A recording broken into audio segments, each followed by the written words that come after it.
So I was presenting on a new pan-IDH1 and IDH2 inhibitor. It's kind of a novel covalently binding drug that is thought to prevent some of the secondary resistance mutations that happen with either IDH1 or IDH2 inhibitors, the first generation ones.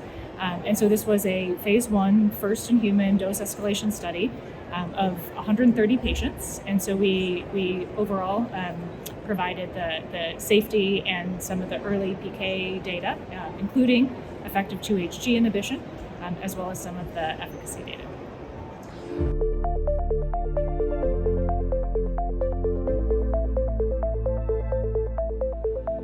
So there are approved IDH1 and IDH2 inhibitors for relapsed patients with acute myeloid leukemia, but when you're using them, you see not everyone responds, and patients who do respond unfortunately relapse with resistance mutations. And so the hope is with this kind of new pan-IDH inhibitor therapy, you can prevent some of the mechanisms of resistance with the isoform switching or the second site resistance mutations.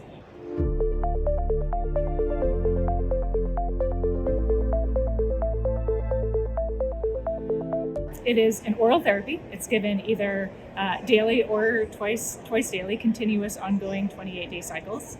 And it works by actually blocking the aberrant oncometabolite called 2-HG that is created in patients who have either IDH1 or IDH2 mutated cancers.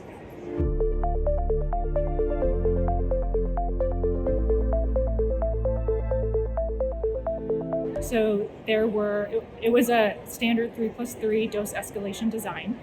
Patients with either IDH1 or IDH2 mutated relapsed leukemias, acute myeloid leukemia or MDS, were enrolled. There were 2 different arms depending on whether you were or were not receiving a concurrent CYP3A4 inhibitor, because there is drug-drug interactions with CYP3A4 inhibitors, and so those patients actually had 5 times increased exposure.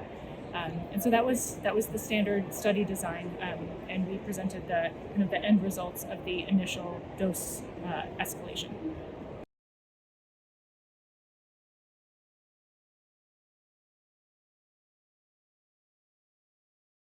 So we found that the drug was really quite safe. We didn't see any drug dose-limiting toxicities, and we did not identify the maximum tolerated dose. We did see differentiation syndrome, which is often seen in IDH inhibitor therapy, about 8 to 9%. And so the next steps is to try figure out, is this a viable new therapy for patients with IDH1, IDH2 mutations? Can we move it into the front line where we see improved responses compared to the first generation molecules in combinations with other effective therapies for leukemia patients?